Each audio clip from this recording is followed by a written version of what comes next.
here, grabbing some treats in our back.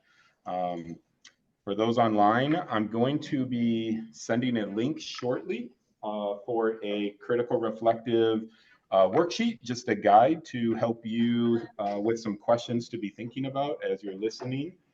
For our in-person folks, hopefully you've gotten a copy of that. If not, there's some sheets in the front, maybe some in the back as well. Again, just a guide with some prompted questions for you to be thinking about as you're listening to this interview.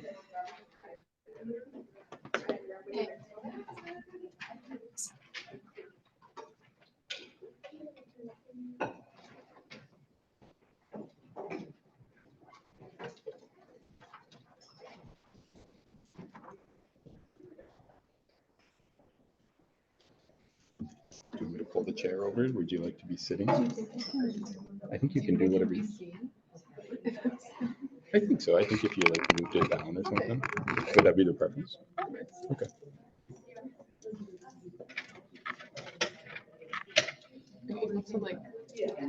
So this is where I would be. Do you want me to move it up or? If you can, yeah. No, it's okay. Assuming this goes. There we go.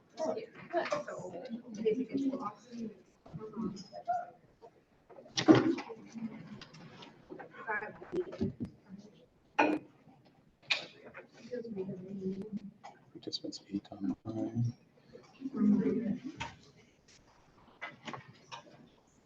All right. So again, if you haven't made your way to the back, feel free. We got some snacks back there, some beverages.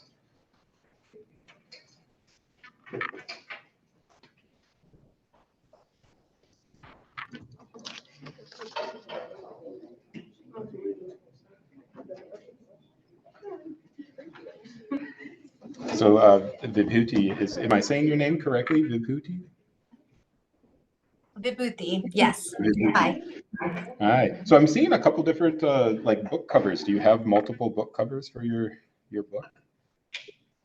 So there's a different cover for the hard copy than there is for the paperbacks. That might be why you've seen a couple. And then we've started selling foreign rights as well. So sometimes in different countries they have different covers. But so far, you should only see 2. I gotcha. Yeah, the darker one, then that's the paperback copy. Paperback. Mm-hmm. All right. All right. Well, I think what we'll do is we're going to get started because I know some in here may have a class that they need to attend to at the top of the hour.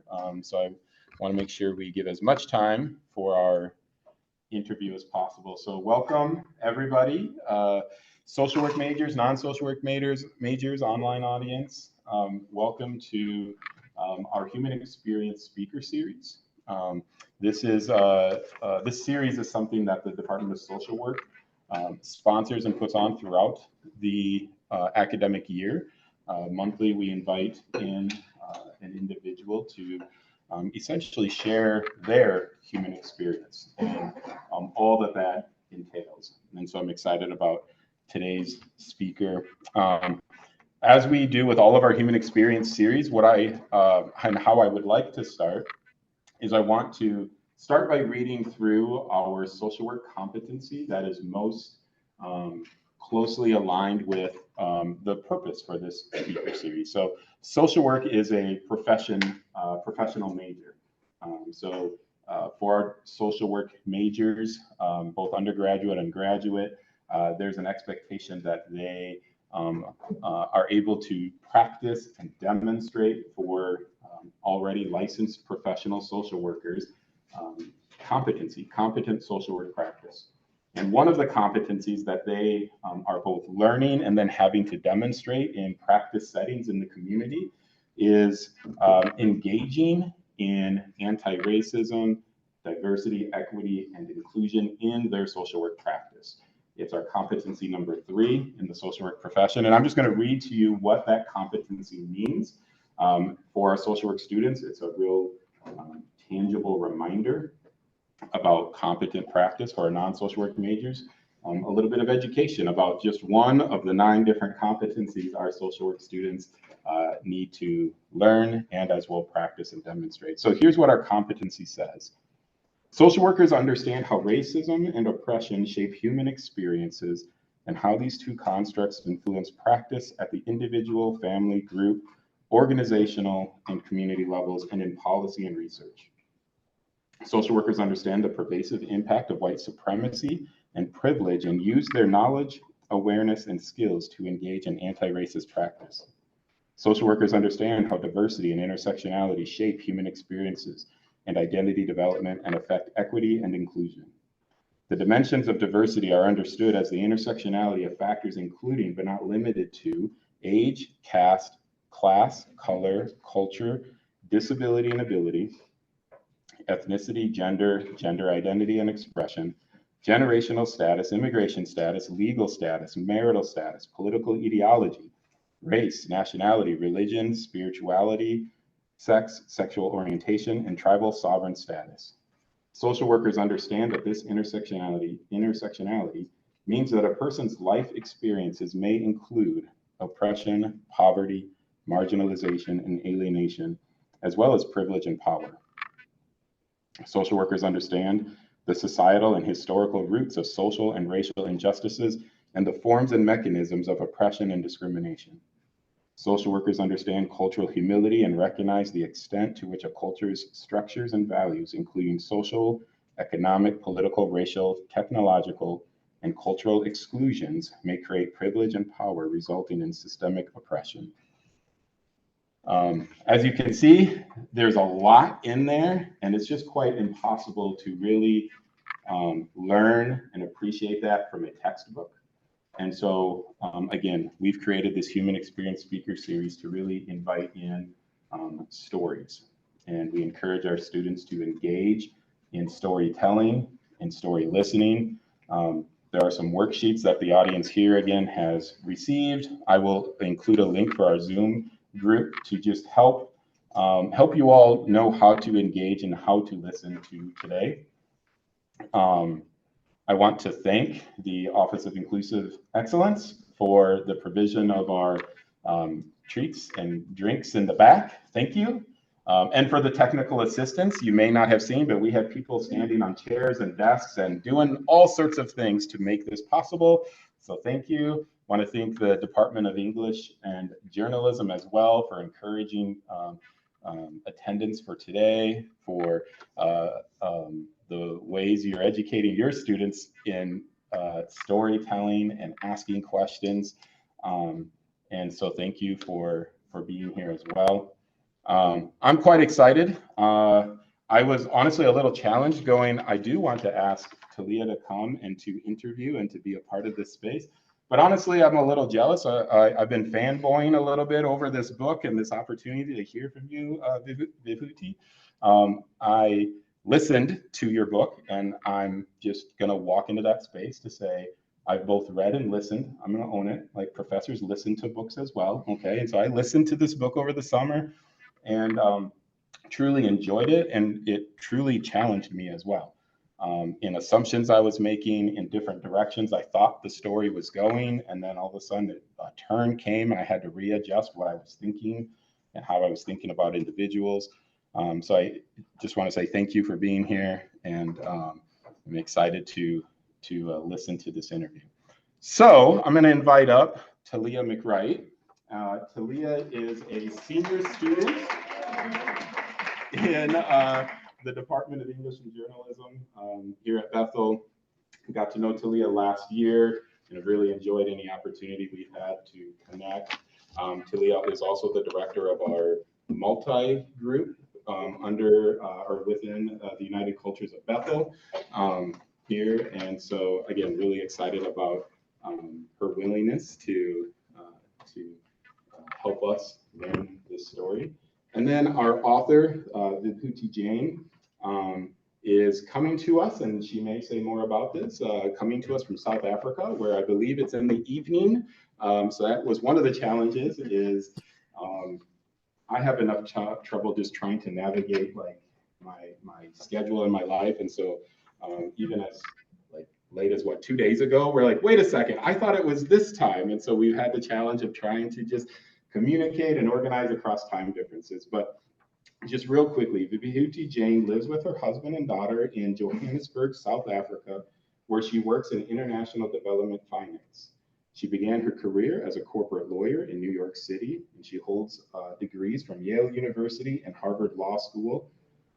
Our Best Intentions is her first novel. And so with that, I'm going to turn the floor over to Talia and Vibhuti. Thank you, Nick. I appreciate it. Hi, Vibhuti. It's so nice to meet you officially. And thank you, everyone, for coming in on Zoom. Thank you, everyone, for coming in person. I'm really excited to dive into some of the ideas that you uncover in this novel. So thank you. Before we start, I know that... Oh, go ahead. No, I was saying thanks for having me. Excited to virtually. Absolutely. Before we start, I know that a lot of people in the room have yet to read the book, and some of you may have. So would you be able to provide us with a summary of the novel? Yeah, sure. So first of all, I've never been to Minnesota, so this is going to be my first unofficial, I guess, or semi-visit to Minnesota. So thank you again for having me. Our Best Intentions is a story about a crime that takes place in an upscale East Coast suburb of New York. A boy gets stabbed in a public high school, and immediately there's criminal investigation, fingers are pointed, and a girl, Angie Singh, who happens to be the first responder on the scene, gets caught up in this criminal investigation. And the novel is really about the aftermath of this stabbing and how it unravels a community and also unravels a family. When I was writing it, I was thinking a lot about the title, Our Best Intentions. It came from this place of wanting to really understand people. I think that's why I write. And so it was so interesting to hear Nick speak earlier about some of the things on your course syllabus, and it sounds very weighty. But really, when I was thinking about writing this book, I wanted to write a story that really got to trying to understand people's motivations, because sometimes I feel like when we see people that we don't agree with, we just so often find ourselves thinking that we're nothing alike. And yet in writing this book, I wrote it in multiple perspectives, and I wrote it kind of following the aftermath of a crime. And there's a lot of biases and assumptions made about different characters. There's an Indian immigrant family, the Singh family, who get kind of caught into this drama following the crime. And what I was really trying to get at was how, even though our actions may differ so widely, we're so similar in what we want, which is just bettering our lives for ourselves and our loved ones. So yeah, it's a combination crime thriller, family portrait, and commentary on a lot of social issues of our day. I have a legal background, so I've always been interested in the legal justice system. So that was sort of where the crime aspect of it came in. But that's the book in a nutshell, without giving too much away. Yes, thank you for that. And the inspiration for Our Best Intentions came from a real life experience. Are you able to tell us a little bit about that and what other inspirations might have come together to create this work? Yeah, so the book follows two main characters, a father, Babur Singh, he also goes by Bobby, and he's an Uber driver, and his daughter, Angie Singh, who happens to be the first responder to this crime. So Babur Singh is an Uber driver, and that was in part sort of an homage to how I first thought of this story. I was in an Uber on my way back from JFK visiting my parents in Stamford, Connecticut, and I happened to be talking to my Uber driver, as one does on a 90-minute car ride, and he was telling me about a series of sort of violent events that had happened in his son's public high school, and how all the parents in the town were wondering, why am I living in this town? I moved here for the good public schools, and how can this be happening? And they were sort of blaming it, using coded language, on the town having an infiltration of the wrong kind of families. And it was code for, people who have a certain complexion or of a certain socioeconomic background. And what was interesting to me was twofold. First, this idea that we have sort of internalized that if you are able to afford a better house, you somehow get better public resources, which is really problematic, and it's just how everything works. And the second was I was speaking to this man, this driver of South Asian descent, like myself, who was very much speaking as if he was part of the majority, part of the, the white majority, and kind of internalizing and repeating back, yeah, we've got the wrong kind of people who are moving in here. Maybe I need to move my son to a different school. Maybe I need to think about sending him to private school.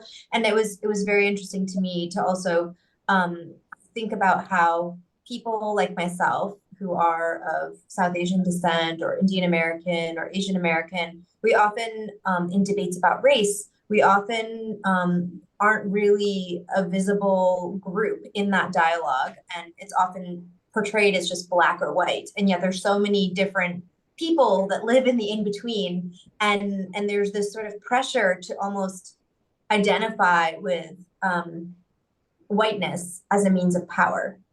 So, or a means of assimilating and being closer to power. So I think the plot really came from that experience in the Uber. And then a lot of the rest of the book, the experiences of a first generation Indian American family, the experiences of, growing up with, I grew up with first generation parents. And so sometimes feeling like they don't really understand you and they don't understand your emotional well-being, even though they're able to provide for you physically. A lot of that was drawn from maybe not in actual fact, but experiences that I've had as a hyphenated American, or, the experience writing a teenage girl and writing her angst and writing her self-consciousness and inability to sort of know her own voice and know herself. I think that's so relatable, not just for teenage girls, but for any of us who've been teenagers and just unsure, as many of you are still teenagers, but younger teenagers and just unsure of who you are and who you want to be. So I think a lot of it was drawn from personal experience, but the plot idea really came to me hearing about this driver talk about this incident in this nice town. Yeah. You also mentioned a bit the significance of the title, Our Best Intentions, and I've kind of come up with my own conclusions as to what I think the meaning might be, but can you tell me personally, what is the meaning behind the title for you? Yeah, so I think it's a shame that we live in such a society, I feel like as it's a shame that our society's become so polarized, where sometimes when we have strong opinions on matters, we find ourselves unable to even relate or engage with other people. And so the title is really about how people who often do dramatically different things are often motivated by the same core desire and core feelings, which is, we all want to do better for ourselves. We all want to do better for our families. And the decisions we take to achieve that goal may dramatically differ. But if we actually just think about what motivates us as people, even our worst enemy has something in common with us. And so I think it really comes from that place of, everyone is trying to do their best. And of course, the results vary dramatically. And as you'll see if you read the book, there's a lot of misunderstanding and there's a lot of conflict. A really dynamic aspect of this book is that you write in multiple perspectives. Can you talk us through how you made that choice and what value you think it adds to the story? That's a great question. I don't know how many of you are thinking about writing or currently writing, but I on one hand, when I was writing this book, I was thinking this has to be told from multiple perspectives because a single character's perspective would miss so much richness and dimension to what's going on that they're not aware of. On the other hand, I was also very cautious about it because to really write in multiple perspectives, you have to almost get inside different people's heads to do them justice. So it was both daunting as well and really, really fascinating. I felt like I was, inventing these characters and then psychoanalyzing them in order to write these different chapters. And it was also a means of being able to convey what one person saw one way was actually something else for another person. And for you, the reader, to kind of see how misunderstanding and miscommunication was building and brewing. Yeah. And how did you develop your characters, especially as not all of them share the same cultural connections to your background? So what was it like kind of exploring people that have different experiences, different backgrounds, and wanting to tell a story from that perspective? Yeah, it's a really good question. So I was, my two main characters are Baba and Angie Singh. They are both Indian American, and so in that sense, I do have a fair amount in common, or at least am able to better relate to their background or authentically tell their story. There are a number of other characters in the book, as you point out, who have dramatically different backgrounds. There is a Black girl, Kiara Tompkins, one of the only Black girls in the town, who is accused of committing this crime and very quickly disappears after the stabbing takes place. And there's a lot of assumptions made about her. And I think, and then there's, there's characters of, there's the white characters. There's the character of Chris Collins, who was a boy who happened to be at the crime scene and was somehow involved, and we don't quite know how, but we know that he's pretty dislikable. There's, there's the principal, who is also a Black woman who is living in a town where she feels very judged. I think in order to write different characters who don't have the same who don't, necessarily fit into the same space in life that I do, I think it was just about empathizing. I think and really trying to distill people down to who are they? What makes them tick? Why do they act the way they do? Like, what was, Kiara Tompkins, the girl who ran away from home, what was she looking for when she moved in with her cousin? What was she, why is she in this town? Why is she so, why is she so hesitant to show joy when she was learning how to swim and she made it across the pool and she just broke out into this all body grin? Why was she so self-conscious that someone saw her do that? So I mean, it was really about getting into people's heads. And I think, yeah, of course you draw upon life experiences of people you meet, people you know, but I don't pretend to be an expert on every single type of personality or person that walks the earth. I just think as a writer, the best you do is you approximate based on how you think you would feel if you were in their shoes. Yeah, absolutely. There's a strong theme of trauma, especially in relation to family pathologies that, that all these different characters experience. Why was that an important topic for you to explore? I think a lot of what I put, so the book, yeah, it's an interesting question because I thought about that myself too. And I think when I was writing, I wasn't even consciously doing this. It's just what came out and how I felt like the story needed to be, if that makes any sense. And I think a lot of things that are just fascinating for me that I think about made it on the page. So I think, for example, I think a lot about the pressures that are put on women as mothers. I think a lot about the pressures that are put on husbands and wives to make it work in a marriage, and especially in first generation South Asian immigrant families. I think a lot about how people cope with mental health.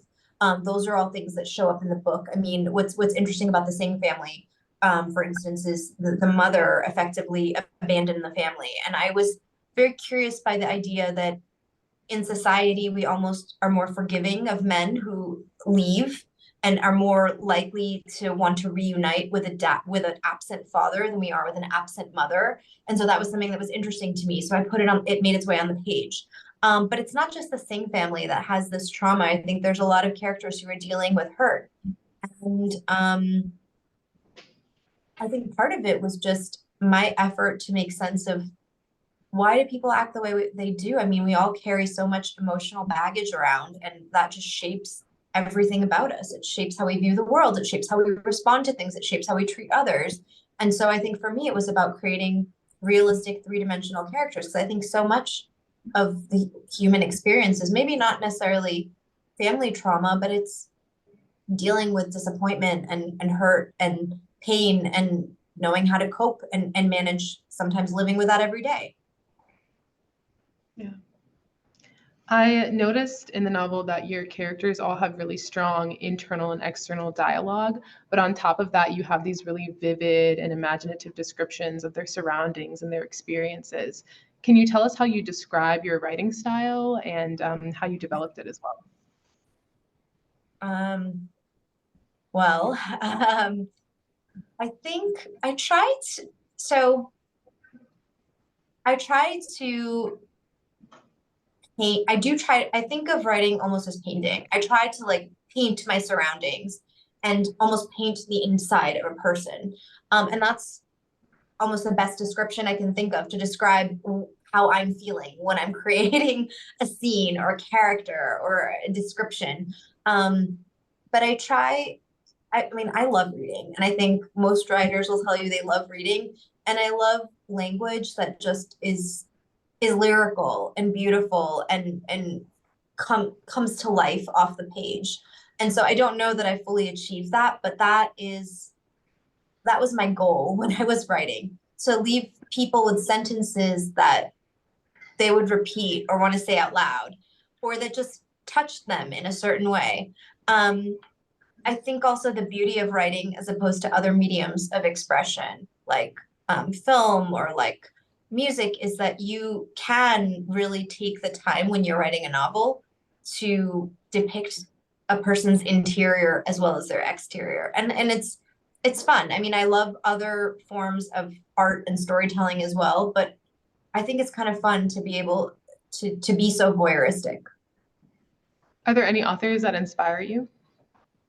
Oh gosh, there's so many authors. I love Ruth Ozeki. I just finished reading Chain Gang All Stars with an author whose name I'm going to completely mess up, but it was a new release last year that's really, really interesting, about kind of like commentary on the prison system. So it's pretty dark. I love Anna Napolitano. I recently read her book, Hello Beautiful. Jean Kwok is a mentor. She writes really interesting books and has written some really good books that I would say are thrillers, but they're also literary. Yeah, there's so many writers that I absolutely love. And I think when I'm like in the zone, I'm reading like a book a week. I just think there's so much good literature out there, and I don't necessarily have a genre that I'm drawn to.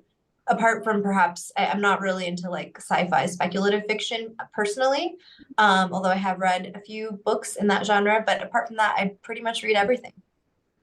Yeah. What were some of the biggest challenges you faced in writing this?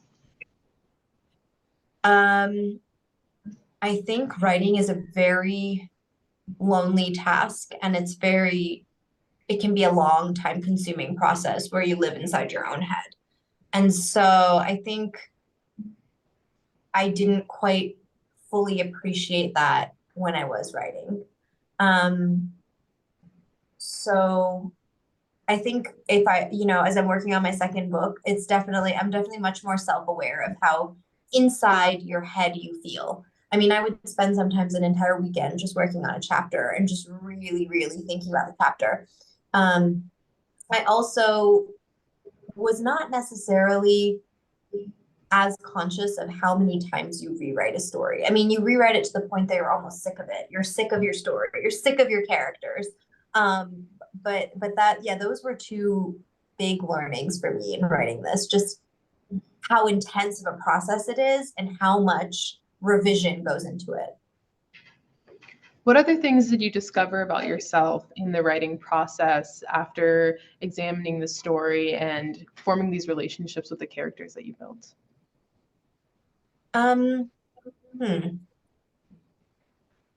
I think what I've discovered is I really do, even in just my everyday life, I really do find it easier to connect with people if I understand why they're behaving the way they are.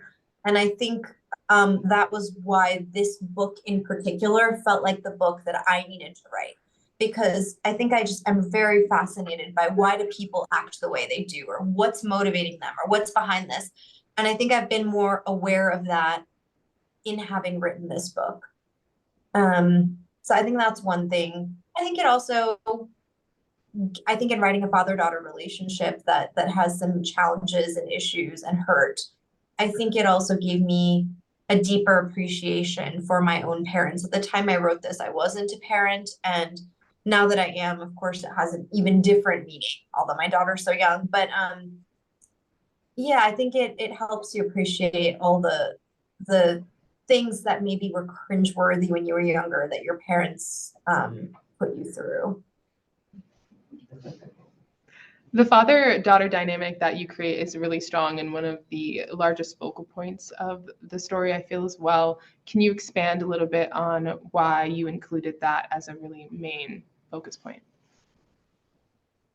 Yeah, I think it was important to me that the book be about more than the crime and more than some of the social issues. Because I think, everyone's lived reality is so informed by their home environment and who they're closest to. And also, I think, um, I could have had the same family be a single mother household, which is much more common in society across all cultures than a single father household. But I liked the idea of writing about a father-daughter relationship because I think um there's like a vulnerability among fathers in understanding a teenage girl. And I thought that was really interesting. There's like kind of like a fine line where they don't quite understand things, they can't quite relate. Um, and yet it's such an important relationship for children and just depend in forming a sense of their self. Um, so I think that's why I wanted to write about it. Yeah. So I'm not going to spoil the ending for those who haven't read it. But when I read it, there didn't seem to be this tone of kind of like conclusiveness or closure, but there was a conclusiveness. There wasn't necessarily closure. Can you talk about how you made that decision and what the impact of that might be? Yeah, I thought about the ending quite a bit. I think it was the part of the book that I probably was editing it was the part of the book that I edited the most, like the latest from when I had my final draft, final manuscript. I think my initial inclination was I really want to make this story realistic. And in real life, we go through traumatic events and we don't necessarily emerge with a sense of closure. Like you very rarely in real life get closure. You often just something happens to you, you have to make sense of it, and then you have to carry it around with you. And that becomes who you are. It just becomes part of you, and you have to just move on, or it just fades away in importance in your life. And so when I initially wrote the ending, it was actually very open-ended, and it was in many ways it felt like I was just kind of zooming out. And then when I read it over with my editor, with my publisher, I realized that as a reader, you do need a bit more closure because you are reading for fun, you are reading to kind of escape, and you do kind of crave an ending to the story. So I wrapped it up a bit more in the final version, but as you said, there is still room for you, the reader, to sort of imagine what happens next.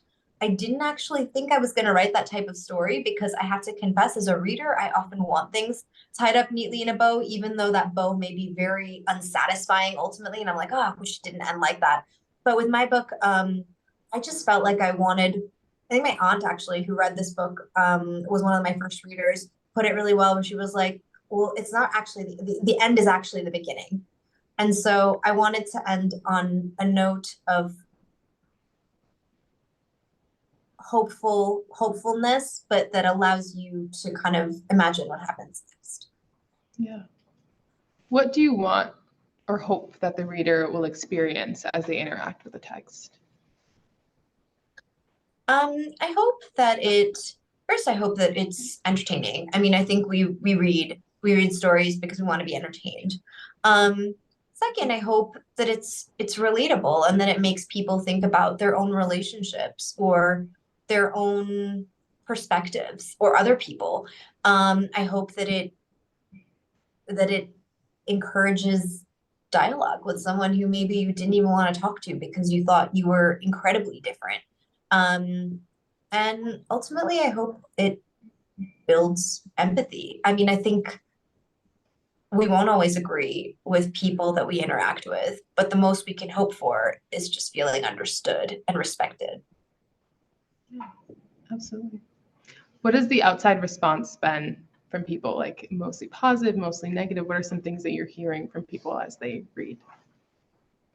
Yeah, so, I mean, obviously people have notes or things they would like. I mean, I think the thing, okay, so I think the reception has been really humbling. It's been really great. I've received, I did a book tour when the book first came out, and, you know, was really, really pleased with some of the critical reviews. I think the reader feedback has, of course, been mixed across the board.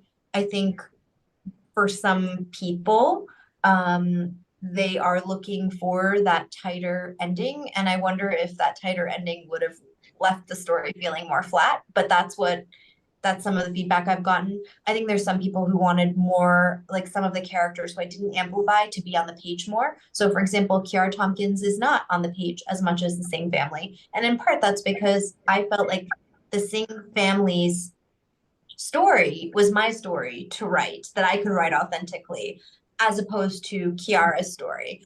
I've gotten feedback that, you know, I think for some people, maybe I mean, I think those are the two biggest things. I think some people really enjoyed it. I think for a lot of people, it was very relatable. I think people who grew up as high school swimmers or grew up in the East Coast gotten a lot of comments that people felt like this was so true to their childhood or to their experience of living in a small town. So yeah, I've received a lot of different comments, kind of across the board. Well, thank you. I really enjoyed reading the book. I thought it was extremely entertaining and interesting, and I loved following all of these different perspectives of the characters that you created. So I think you definitely achieved that. And I know that we want to open the floor for questions from our audience, both on Zoom and in person. So please ask away. Well, I don't want to monopolize the space. Like I said, I'm a little bit of a fanboy, so I've got lots of questions here. So I'm curious how, both as an author of Vibhuti, and again, can you hear me okay, or is Talia? Yeah, I can hear you.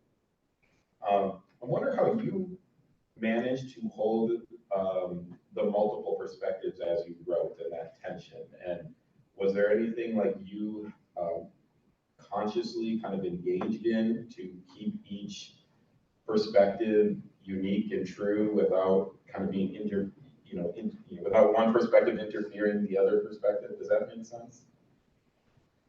How did you Yeah, build all of that through your process? gosh, I think I felt like I had a cast of imaginary friends when I was writing this, and I was just really channeling these characters. I mean, I think you know, I've heard this advice from a number of very talented writers that when you are writing characters, you kind of just have to live, eat, sleep, breathe them. Like you have to think about, what do they dream about? What do they eat for breakfast? What would this person order if they walked into a bar? Like you have to just know them inside and out.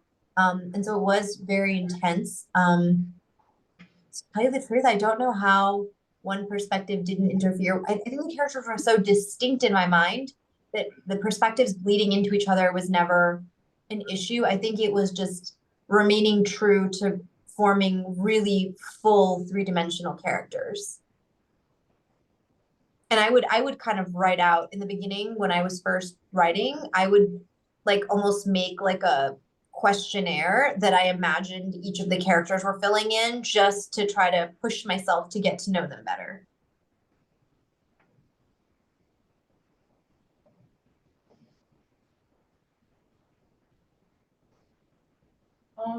To follow up on that question, I was wondering if you had to push yourself outside of imaginary thinking of them in your head, to go to the groups and kind of have a conversation from those groups that you were writing from your perspective from. I don't know if that makes sense. Sorry, would you mind repeating the question? There was just a little bit of background noise when the camera was flipping. Sorry about that. Sorry. Can you hear me now? Yes. I just was wondering if did you challenge yourself to go more than imagining them, and rather going out to have conversations with people from the groups that you were writing about? Yeah, it's a really good question. I think maybe that's something I would have done if I didn't feel like I was familiar with the groups I was writing about. I have been lucky in that I feel like I've been exposed to many different kinds of people in my life. In some respects, the town I grew up in was a little similar to Kitchewan, some respects not. I've got people in my life who I think have had a lot of different diverse experiences, who I've had a lot of deep conversations with. I don't pretend to know everyone's experiences, but I think I was sort of able to do that organically just through life experience rather than as a part of this book. But I think if I were to write about something that I didn't know about, I think I would absolutely want to do that research. And I think that's why a lot of people say write what you know. And I don't think that's, obviously if you're writing historical fiction or something that requires research, you can't necessarily do that. But I think that's why a good rule of thumb is always to start with a good base of what is natural and intuitive to you.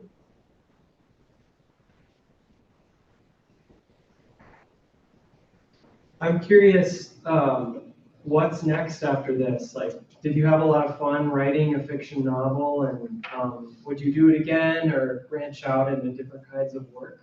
What do you think is next? Yeah, it's such a great question. So I am working on my second book. It is about slightly different themes. I do want to continue writing fiction. I mean, I think for me, I just love like using that part of my mind. I love storytelling. I love the genre. I am, when I said I read all genres of books, I have to say I'm often biased against nonfiction, unless I'm reading it for, a purpose, like for work or when I was in school. So I just love the genre. So I think I definitely want to continue writing fiction. I feel like, so I have another job during the day. I work in development finance for a US government agency. And so I do a lot of sort of more serious communication and writing in my other job. So for me, writing has really been an outlet. It's been very fun. I mean, my first book, I had no expectations that I was even going to finish the book, no expectations I was going to get published. So the entire journey was just um, really great. I had no expectations. And so you can only go up from there.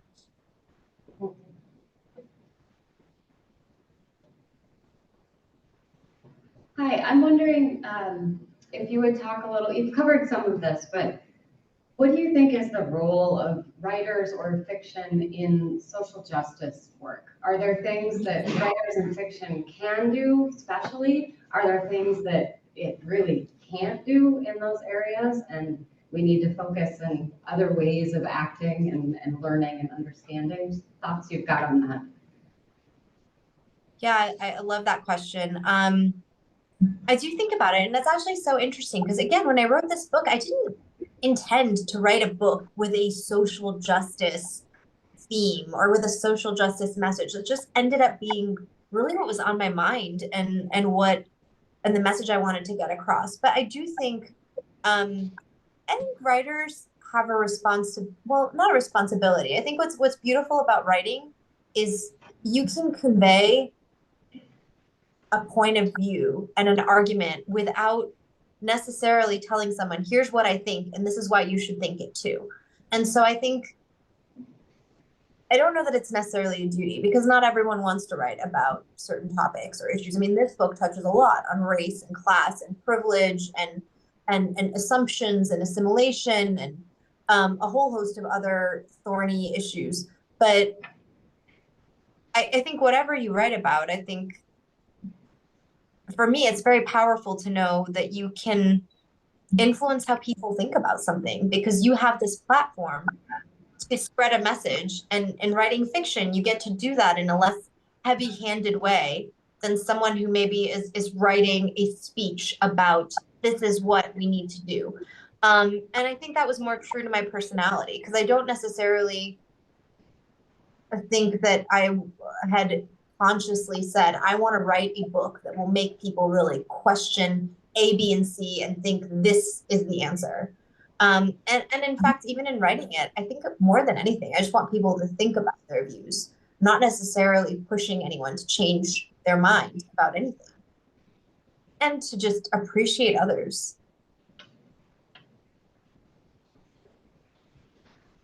Kind of as a follow-up to that question, one of the parts of the book that surprised me at first, but I appreciated that you put it in there, and I'm gonna try to avoid spoilers, but when the protesters come from outside of the city, or come from the city to this little town, not really having any connections to the story, and in a lot of ways lack empathy. And yet, we also know that the role of protests is important for raising consciousness about it. So I was just wondering about your thoughts on why you included those characters in the novel and the role that you were thinking of them playing. So I think one of the things I think about, you're absolutely right. I think protests have such an important role to play in society. I think one of the things I think about, and I've thought about it a lot, particularly in recent times when we've seen sort of increase in protest culture, if you can call it that, is sort of performatively jumping on a symbol. I mean, you see something bad that happens in the world, and suddenly you see everyone's changing their social media photos to say, this is what I care about. And I'm not saying people are wrong for caring or that they don't care, but in many ways it feels like because we're bombarded with so much that we care about, how much you actually care may be very shallow.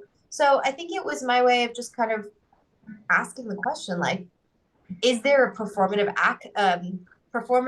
aspect to protest culture that sometimes actually misses the point, even if people have, again, good intentions? Are they making things or events or people into symbols unwittingly in a way that's actually marginalizing them? Yeah, thanks. I love that idea coming out in the book. Yeah, it was actually a really fun scene to write. I was thinking about it and I was like, what would a protest look like that was kind of, it was, people had good intentions, but they also didn't quite understand why they were there. So thanks for asking the question. I'm curious, since you didn't set out to write a book about social justice or kind of the social problems that are called out in the story, I am wondering if you could reflect for us a little bit on kind of how that emerged for you as you were writing the story. Was it what had you, because the story had to have this, because that's how I wanted to reflect kind of realities, or as you're thinking back on that, since it wasn't planned, I'm really curious how that evolved, and just some reflections on that. Yeah, I guess I should explain myself a little more. So I think a few things. I think about things like race and privilege and class all the time. I mean, one of the reasons I went to law school was because I was really interested in a lot of the social divisions in society, and I didn't quite know what I wanted to do with my law degree, but I knew I wanted to do something that gave people who don't have a chance. And so yeah, I've thought about these issues a lot. I'm not as vocal. I mean, I'm not necessarily someone who myself is, the front line of every protest or talking about different causes on social media. And I'm not saying that in a judgmental way. I just keep a lot of I've realized I've kept a lot of my thoughts private. And so when I had this conversation with this Uber driver, it really did feel like this moment for me where I just couldn't get his story out of my head. And from there, it just brought up a lot of things that I've thought about that, the sort of subtle racism that exists in suburbs that we just, I mean, for someone like me, you just kind of gloss it over as everyday. Or maybe you embrace it and you use it to your advantage to be more like to assimilate. So yeah, for me, when I say I didn't set out to write a book about social justice, at that point in my life, I knew I wanted to write a novel, and I was looking for something to write about, and I was looking for inspiration in my everyday life. And so when I had that conversation, it really sparked a lot of things that I've thought about so deeply and for so many years, but don't necessarily share with people because I don't want to sound preachy. I don't want to sound self-righteous, and it just made sense for me when I was writing this book that this is what I want to write about. I want to write about people mispronouncing other people's names and how embarrassing that feels. I want to write about desperately wanting to fit in, but also wanting to retain part of your cultural heritage. I mean, there are so many things that I just have kept to myself and or thought about when I was younger that I revisited as in when I was writing this book. Hello, I'm interested in your life in South Africa and just with the rich history of all these issues in that country. Mm-hmm. Could you talk a little bit about that? Did that inform your writing at all? Yeah. So I moved to South Africa about 9 years ago. My spouse got a job here, and that's why we moved. And now I am working here as well. Um, I mean, we've made it our home. My husband grew up in Southern Africa. It's a really interesting society. I think it is the most unequal country in the world right now by Gini coefficient standards.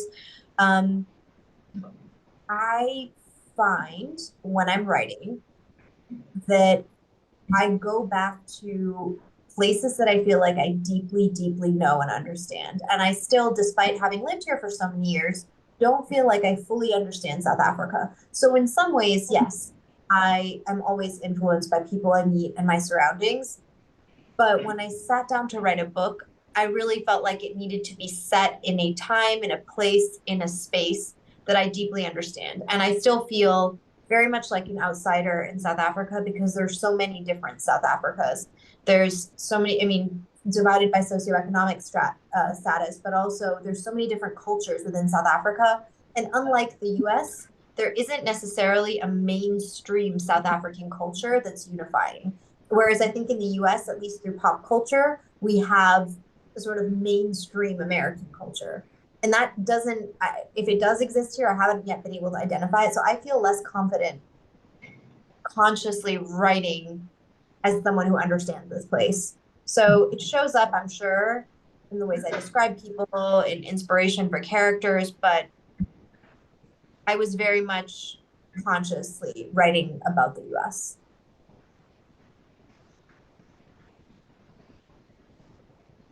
Since publishing your book, have you explored any ways to creatively bring up these themes in kind of a more accessible way? Or what does that look like for you?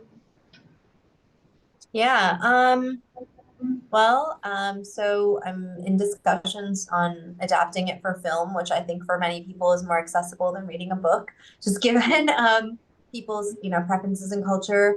But beyond that, I mean, I think my second book will be very different than my first. I think I put a lot of myself and my thoughts on the issues that I wrote about in my first book in the book itself.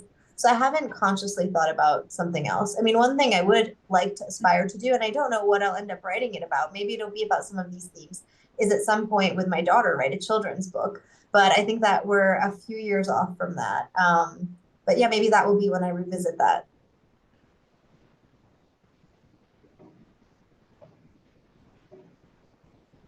I'm curious if you have words of advice for both maybe writing students, but also social work students. We talk about curiosity, and I think you've talked about just being curious and empathy building.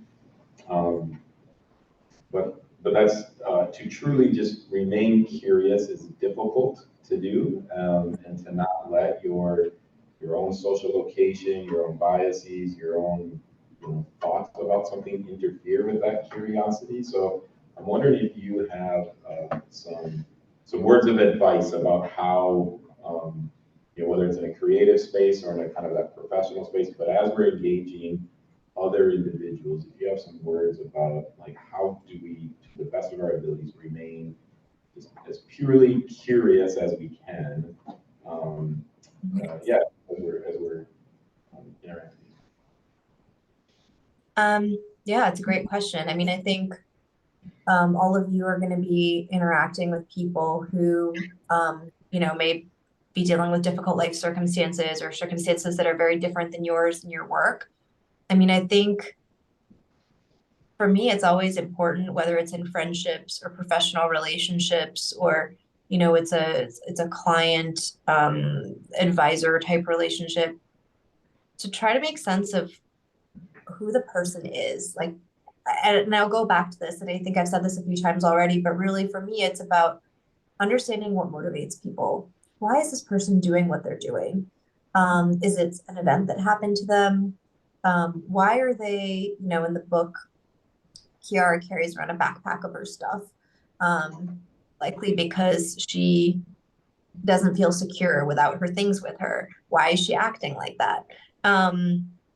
So I think the more you can try to understand why someone is the way they are, I think the better chances of success you'll have, whether it's as a social worker, whether it's with your friends, whether it's with your partner, of just reaching common ground, but also appreciating them. Because one thing I've realized, as I've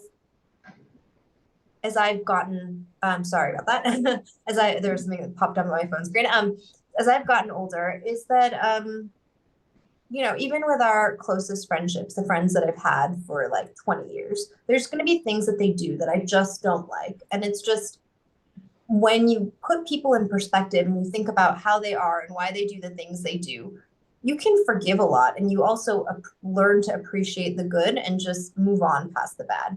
So I think really just trying to understand what makes a person tick. Like, what do they care about? Why are they doing what they're doing? If you're able to answer those questions, I feel like you will have so much of an easier time interacting with people.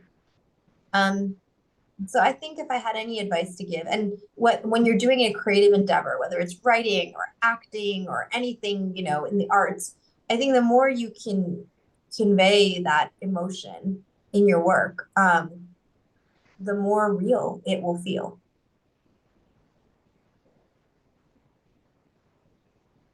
I think we have one question in the chat.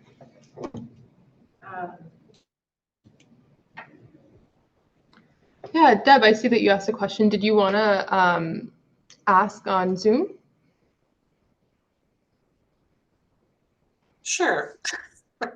I sent it to Nick, but I don't think he saw it. I thought there were so many interesting themes in this book. There were the father-daughter theme. There was the Kiara and her cousin, Dee Dee, I think her name was. And then Chris and his angst and trying to fit in, and even Sam, who doesn't want Angie to be interested in her brother. So when you were writing the book, did you actually write out all these different things, or did they kind of come to you as you were writing the book? I did do an outline in the beginning. I think it's otherwise pretty overwhelming. Like, that's just my own personal way of doing things. I kind of outline certain things. I even wrote certain chapters or certain these scenes out of order because they were just so vivid in my mind. And then I was like, when I do get to that part of the story, I'll see if they still make sense. I did like character maps and sort of character questionnaires or character studies, whatever you want to call them, to keep some of the characters straight. And in those studies, I'd kind of write about, you know, what their triggers are, like, is jealous because of X, or and that I would go back to, because sometimes it is hard to keep track of this, and you have this great idea one day, but if you don't write it down, it's really hard to keep track of it. But yeah, outlining for sure. And one thing I did that was very cool, I wrote this book completely on a different topic. It was on project finance in developing markets, with a group of authors. Was we took the different topics we wanted in the book and we wrote them out onto Post-it notes. And then we put the Post-it notes on a wall, and then that's how we decided the order. I didn't necessarily do that with my book, but I did have a lot of Post-it notes, and I kind of used that when I was in chapters to see if I wanted to reorder things. So there's just different ways of visualizing and keeping track of things and feeling like you have a map. But for me, outlining was a big one.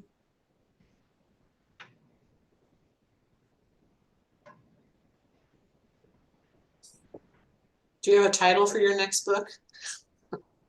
The working title, which my husband hates, is Creep. It's about a woman who's in her mid-30s living in New York City and who feels a tremendous sense of life has passed her by and really reconnects with a childhood friend and becomes almost voyeuristically entangled in this friend's life. And starts making a lot of decisions that are incrementally worse and worse. And it's kind of like it touches on a few different themes, like themes of jealousy and dissatisfaction, which I think in this like social media culture is just so, it's just like everywhere. You see images of people having more fun than you and you assume their life is better. And then it's about how one tiny bad decision can incrementally lead to a slightly bigger bad decision and then an even bigger one. And before you know it, you've kind of lost your moral compass. So it's kind of about how immorality, if you want to call it that, is incremental and it takes place in small steps. So very different. Yeah, very unrelatable like this book. I don't know any of those themes. That'll be a difficult read. And any other questions either here or on Zoom?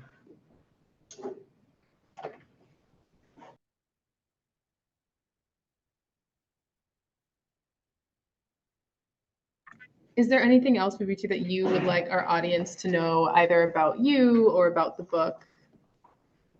First, thank you for doing this and for reading and for enjoying it. It's such an honor. And I mean, I think, look, you write stories if you're like me because you love telling stories, you love hearing people's reactions to them, and you love their interpretations. Like I love hearing people's interpretations that are sometimes different than my own or what I thought, but there is no right answer when you're reading and when you're responding to something. So really, I just write to connect with people and because I love storytelling. So thank you for helping me to do that and for inviting me. And I guess if any of you are thinking about writing one day, I mean, I would just say, don't tell yourself I'm writing because I'm going to write a New York Times bestselling novel. Just tell yourself I'm going to write this story and take it one step at a time. Because if you try to if you try to get too far ahead of yourself, the task becomes so daunting that you won't actually do it. So, and I think that's true of so many things, but for me, it was definitely true in writing a book.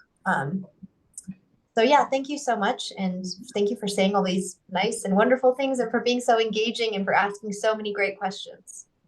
Yeah, absolutely. Thank you so much for taking your time to talk with us. I think we all really, really appreciated and enjoyed it. So just as we get ready to close, a couple things. First, I just really want to encourage, like I was telling Dr. Shepard over the summer, like, and Deb, who's on the call here, that's when I was reading this book, and I was like, I love this book, and I can still picture myself at like the restaurant talking about this book and somehow trying to talk about the themes. And then I finally got to the end, unsettled, and like loved it even more, and sent an email to you. Like I went to your website, right, and sent an email. And so the reason I want to say that is just, you started with this, I want to write a book, right? Like I'm like, I want to hear more about this author's process and writing this story. Like it was so challenging for me. I just want to encourage like those little things where like, oh, she would never write me back. Nobody would want to read my book, right? Like follow those things. I call it kind of checking the door handles, right? Like just see what door is going to open. Plenty of people don't email me back, right? That's not a surprise to me, but thank you for emailing me back. So I just wanted to encourage that as you have thoughts and ideas about, what's on your heart, how the Lord might be moving you to some things. Don't discount those prompts, and follow those through. Chat with somebody who, again, if you have some questions about how to move that forward. Second thing is, unlike students, faculty have and staff have just oodles amount of time. We don't really do much outside of class. We just kind of twiddle thumbs. So we are planning to have a book club discussion in the next month or so. And so students, when you find that in your life as well, again, I just really loved the words about how people have engaged in your book. And I only suspect that it has, like good novels I think do, prompted some really good dialogue and conversations around relatability, around, man, I'm reading this father-daughter relationship and I'm like, yes, if only my daughters understood like what I want for them, right? Like there's so much relatable things. And so this is what good book clubs do, is we read a book, and it's really a mechanism for conversation and talking. And so I really appreciate just hearing that that's what this has done. I suspect that's one of those kind of blessings that you're able to hear, is like, hey, my book is enjoyable, but is also sparking just conversations for people to be having. And so we will be doing that. So faculty, staff that are on, watch for some announcements coming up about how our community here at Bethel will engage in that. Students, if you have questions about anything like that, you're sparked into like wanting to read and or host something similar, reach out to maybe somebody that's in here and say, hey, we'd like to do that in parallel with what you're doing. I think what would be just a great joy is knowing the ongoing conversations that are happening around, again, relatable, real, meaningful topics and subjects. So, oh, sorry, go ahead. Well, the library now owns the book as well, and it's on the featured new releases by the fireplace area. So you can all rush to see who gets to the library first to check it out. Yeah, and then information about the faculty staff book club will come out soon. All right. Thank you for making time, coming. Thank you, online Zoom audience. Thank you so much for making time. And Talia, thank you so much for engaging. All right, y'all, take care. We'll see you. Bye, everyone. Bye, Vibhuti.